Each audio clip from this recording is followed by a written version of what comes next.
Coach Prime and Colorado are active in the portal again, and I'll tell you who they're after and who they're getting on today's episode of Locked On Buffs.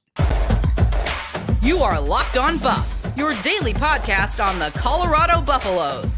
Part of the Locked On Podcast Network, your team every day.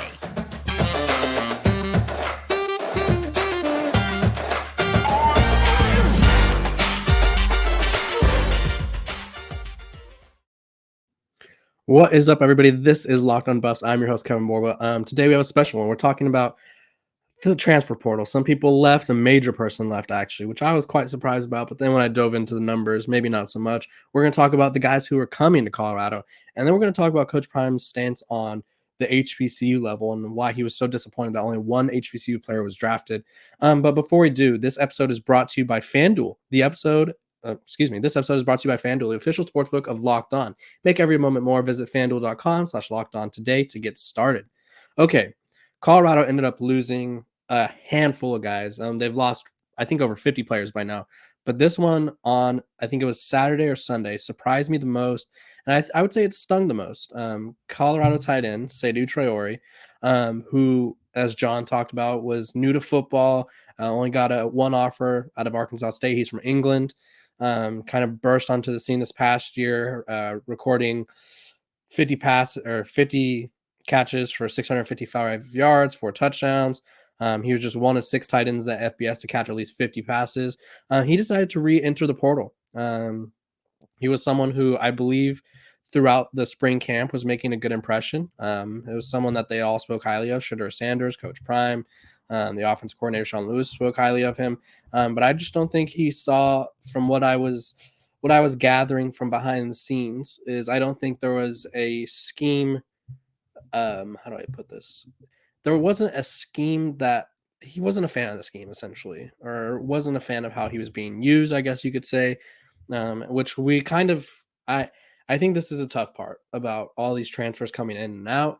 I think you transfer in because you're excited to play for Coach Prime and Sean Lewis, and there's like a lot of appeal, Charles Kelly as well.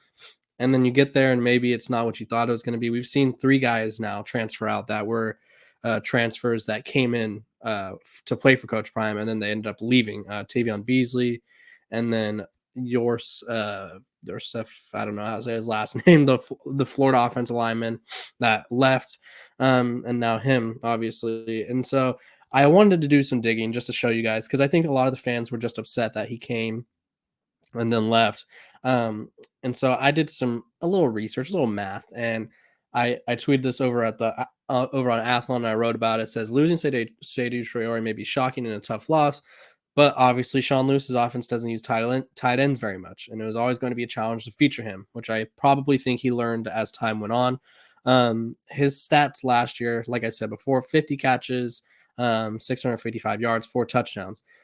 These are the catches from all of the tight ends, whether it's first string, second string, third string at Kent State, throughout Sean Lewis's entire tenure. So 2018 to 2022, obviously he stepped down after last year, or after this past season, to take the Colorado job.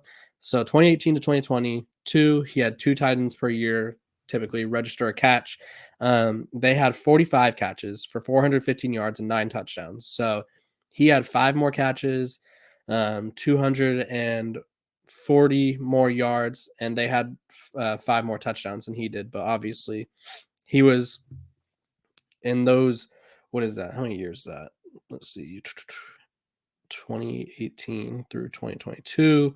Let's bust out the handy dandy calculator so I don't mess that up, because I'm not a mathematician. You guys know that.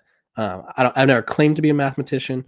That is in 4 years. So in the 5 seasons. So in the 5 seasons that he was at, or in the 5 seasons that Sean Lewis was at Kent State, his tight ends didn't do anything, really. Seydou Traore got more production in his 1 year at Arkansas State, where he burst onto the scene. He was all Sun Belt guy. He's going to have tons of Power 5 schools reach out to him. I think this is a big loss. I think it's an understandable loss, though. I think probably didn't have the role that maybe he had hoped for. During the spring game, we didn't see a lot of tight ends being – obviously he didn't play, but we didn't see a lot of tight ends being targeted. And – I mean, that was one of the positions that Coach Prime and Colorado have been targeting in the portal. They've offered a couple guys at tight end already, so maybe they knew that he was leaving, or maybe They were just wanting more depth at the position, and now they have to replace him anyway. So tough loss there. But obviously it didn't work out, but they're going to have an ability to bring in more receivers, which the receivers are more the bread and butter of this offense. I think tight end was probably going to be not an issue for Sean Lewis to work in, but it wasn't something that he had done before. Obviously, people have been telling me they haven't had the caliber tight end that Seydou Traore is at Kent State, probably, but you still lost him. So, I mean, it's a tough loss because I think he was a really good player. I thought he was a size or a matchup nightmare because of his size. Probably could go out wide. He was ranked as the top 35 transfer in the portal, and now some lucky team across the country is going to get a tight end who could probably be, if he performs like he did last year, first or second round draft pick, maybe third round at worst, but he won't be playing for the Buffs. So sorry, Buffs fans. But I'm going to tell you about who the Buffs brought in. But before I do, this episode is obviously brought to you by FanDuel, America's #1 sports book. Let me get a little fancy here for you. FanDuel, here we go. Okay. Make a fast break to FanDuel during the NBA playoffs because right now new customers can get a no sweat first bet up to $1,000. That's $1,000 back in bonus bets if your first bet doesn't win. Me personally, I like betting on the NBA right now. Playoffs, LeBron James, Anthony Davis, those are my guys. There's no better place to bet on all the playoff action than America's #1 sportsbook. Visit FanDuel.com/lockedon and get a no sweat first bet up to $1,000. That's a FanDuel.com/lockedon. FanDuel, the official sports betting partner of the NBA. Okay, so we talked about Seydou Traore. He's out. There's probably a few more guys that through the list that have kind of gotten out, but let's talk about the guys that they brought in. First of all, they brought in Jaquez Robinson, former 4-star defensive back out of Alabama, probably very familiar with Charles Kelly's system, or at least the basis of it. He committed to Colorado, 4-star recruit that went to Alabama out of the 2020 class, but failed to solidify a major role. He played a lot of special teams. At Colorado, he'll have a chance to start. I think, obviously, Cormani McClain everybody's penciling him in as a starter, but you either, even if he does start, you still need guys that can rotate in and be really good. We saw during the spring game, and obviously during clips that were being released throughout the spring session, that the second team defense was not very good. Seydou Sanders was slicing and dicing them up, so the more depth, the better. Jaquez Robinson will have a chance to play. 3-year guy, obviously at Alabama, just never had a chance to crack the starting rotation, but they had a lot of depth there. They had Kool-Aid McKinstry. They had obviously Eli Ricks this past year. They've always had a really loaded secondary, and so at Colorado, he'll have a chance to have a much larger role. He wasn't the only SEC transfer that they brought in, though. They also brought in David Connor from Florida, who's an offensive tackle. He's a former 3-star. A little bit about him: he's from the Atlanta area, but transferred to Luther King to Deerfield Beach High School prior to his senior season. He racked up tons of offers. One of them was from Jackson State, so Coach Prime has always had his eye on him. Tulane, Arizona, and Florida Atlantic before he eventually committed to Florida. The 6'5", nearly 300-pounder redshirt as a freshman last season didn't appear in a game before he left the team. At Colorado, obviously, the offensive line has been something that I don't say they've underperformed, but Tim Brewster has kind of made it known that they are expecting more, and they haven't gotten that yet. So we will continue to kind of wait that out and see who emerges as the starters. They have a couple Kent State guys who I expect to start, or at least expect to have a major role just because they're familiar with the offense. I think the speed of the offense is what's really hurting these guys. And then today, right before I hopped on to record this podcast, Colorado landed another transfer and Florida State defensive back. Let me pull up here we go. Amarian Cooper. He was a productive transfer, and I think this is one to be excited about. But not obviously they're all something to be excited about. Third Florida State transfer. Obviously, Coach Prime has a little connection, maybe a little rivalry with his former program, taking it away from the Seminoles. But he comes to Colorado with 2 seasons of experience. He played in 20 games, started 7. He's recorded 30 tackles, 3 interceptions. And yeah, I think honestly, he's someone who could probably start. Opposite of Travis Hunter, I think Cormani McClain has a great chance of starting. Don't get me wrong, but he's a freshman. You never know if he maybe can't adjust to the speed. I don't know. But having guys who could come in and start right away, huge. And I think Omarion Cooper, because now we have Omarion Cooper and Omarion Miller. I've never heard the name of Omarion until like I would say maybe 2 years ago, and now there's two on Colorado. So don't get them mixed up. We got Omarion Cooper, defensive back, Omarion Miller, wide receiver. Make sure you're staying on top of that. But we also, which this happened at the spring game, so I don't know if I touched on it, but I will just to kind of talk about, because lately I've been talking about all the transfers that have been going out. So let's talk about someone who came in. They also added Kentucky defensive back transfer Vito Tisdale, who he was probably one of the more experienced guys in the portal. He has 3 years of eligibility remaining, listed at 6'1". Missed the 2022 season due to ACL tear. He was expected to start. He was dismissed from the team for a violation of team rules, which was reportedly from a first-degree burglary charge. But prior to that, in the 2021 season, he made 21 tackles, including 1.5 tackles for a loss and a pass breakup. As a freshman, played in 10 games, tallied 20 tackles, including 6 in the Gator Bowl against NC State.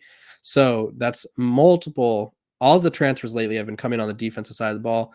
Very exciting. The defense was obviously the weaker link in terms of the spring game. I think we all saw that both of the offenses, even the second offense, kind of had. They didn't have a lot of success against the first team, but they were moving the ball a little bit. So the more help, the better. And then also, and this could be a Colorado potential add to the offense, Shane Hooks. Excuse me, I got the hiccups now. This is the worst time to get the hiccups.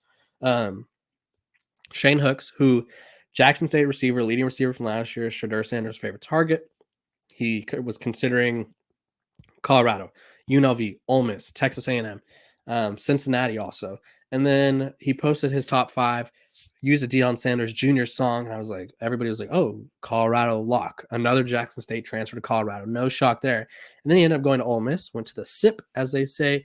And then this past weekend, he announced his decommitment from the SIP. And so he's back on the market, which means Colorado could be perhaps in the mix to land him again.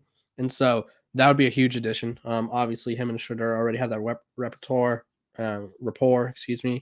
in the repertoire. There we go. And he was just a big-bodied receiver. And I think him, along with Jimmy Horn Jr., Xavier Weaver, Travis Hunter, I think that'd be a dynamic quartet right there. They also got Willie Gaines from Jackson State. So they're going to have options at receiver. I think Shane Hooks is one that they really want. So we'll see if they land him. And then it's very unclear because he's not listed on the roster. But let me pull it up just to make sure. Shiloh Sanders, who is obviously the other son of Coach Prime. He recently graduated from Jackson State, and now he by On3 is listed as a Colorado Buffalo. He's not listed on the roster yet, and so we'll see. But I think you could pencil him in as a Colorado Buffalo. I think he'll be coming to Colorado, but we'll see as time moves on. But yeah, what you need to know about the transfer portal: multiple guys in on the defense, all quality guys. A few of them could probably start. A few of them will start, or they'll have at least major roles. So this defense is, again, taking that next step. And I think Colorado is legit trying to compete next season. I think a lot of people are penciling them in for 4 wins. I think, like we talked about on Friday's episode, that they are, I believe, 3.5. That's their win total for FanDuel. And I think they're going to, if I was a betting man, which I live in California, so legally I'm not, I think I would take the over. I think this is a possible 6 to 7 win team. We'll see as time goes on. The more talent they add, the more I think they could win. But we'll see. Guys, I really want to thank you for making Locked On Buffs your first listen every day. Everydayers. That's what I call my everyday listeners now. Tomorrow's episode, we're gonna be talking more transfer portal stuff, the latest Coach Prime news, Colorado. We're gonna be talking everything you need to know. Everything you need to know, I got you here. So tune in. You won't want to miss that. But yeah, thank you for making Locked On Buffs your first listen. So, We appreciate you guys. Subscriber counts going up. Like to see that number continue to grow. Like to see more fans. I'd love to do a question and answer mailbag thing. Either way, I appreciate you guys. Let's dive into the final thing of today's episode, which was Coach Prime talking about his disappointment in the NFL in the recent NFL draft. Only one HBCU player was selected. Isaiah Bolden, a guy who played for Coach Prime, was selected with pick number 245. Obviously, there's 7 rounds, and only one guy was drafted. I thought Isaiah Land would be drafted. The FAMU edge rusher who was like the leader in the sack leader in all of college football a few years ago, had like 20 sacks in a year. Didn't get drafted, which was surprising. He ended up with the Dallas Cowboys, but Coach Prime had a strongly worded message in terms of the NFL. And this is the tweet. Let me see if I could. I'll share my screen with you guys so that way. Let's see. Share screen. Perfect. Okay. So he said, "So proud is Isaiah Bolden. You deserve to be drafted much higher, but I'm truly proud of you. I know how much you want this." And then obviously this is again Coach Prime. "I'm ashamed of the 31 other NFL teams that couldn't find value in all of the talented HBCU players. And we had 3 more draft-worthy players at JSU, Jackson State University, obviously." So yeah, I think, and of course, people love to hate on Coach Prime. I've gathered this. He's a personality. He's kind of a polarizing figure that people will always, when they have a chance to take a shot at, they will. And this was their chance to take a shot at him because obviously he's vouching for the HBCU level. And people are saying that's ironic. It's hypocritical. Honestly, if he's not going to vouch for the HBCU level, who will? Because let's be completely honest about before Coach Prime went to Jackson State, the HBCU level, obviously well respected. I love watching their games. There was no advocate for the HBCU level. ESPN wasn't televising their games that frequently. They would do the MEAC versus SWAC thing, games, excuse me. And then the Cricket Bowl would be televised. But other than that, didn't hear a peep from the HBCU level. Coach Prime goes there, rejuvenizes a program that otherwise was down bad, brings all these top talent players. They start winning. All of a sudden, everybody's thinking about at the HBCU level. Top recruits are going there. Obviously, Travis Hunter, Kevin Coleman, guys like that. They're all going there. Seydou Sanders as well. And he's advocating. He's getting the HBCU combine going. He's getting their games on ESPN. Exposure, discussion. And now people are upset that he's talking about the HBCU level. Like just in that tweet below, people were talking about how can you be ashamed you left? Like if you're going to leave the HBCU level, like why can you talk about it? Obviously he's the biggest advocate for the HBCU I've ever seen. Honestly, let's call a spade a spade. I don't think there's anyone out there that's advocating for the HBCU level players as much as Coach Prime, even though he left. I think, and we talked about this, I don't even know, probably a month ago, maybe. He took the Colorado job because it allowed Seydou Sanders to play at a Power 5 level. It allowed his coaching staff guys who had never surpassed or been involved in Power 5 level. He allowed them to be at the Power 5 level. He took trainers from Jackson State with him who will have the opportunity to work at a Power 5 level program. It was so much more than him just going for the money. He obviously doesn't need to worry about money. He's an NFL Hall of Famer, has a lot of endorsement deals. Aflac, the yogurt brand, I think it's Okios or whatever. The yogurt brand, he has endorsement deals forever. You know, he's a great personality. He was on TV before he took either of these coaching jobs. Like he has money. People are like, oh, it's for the money. It wasn't for the money. It was for the opportunity for the others around him. Obviously, he got to progress his career, but that doesn't mean that he doesn't care about the HBCU level. So I think the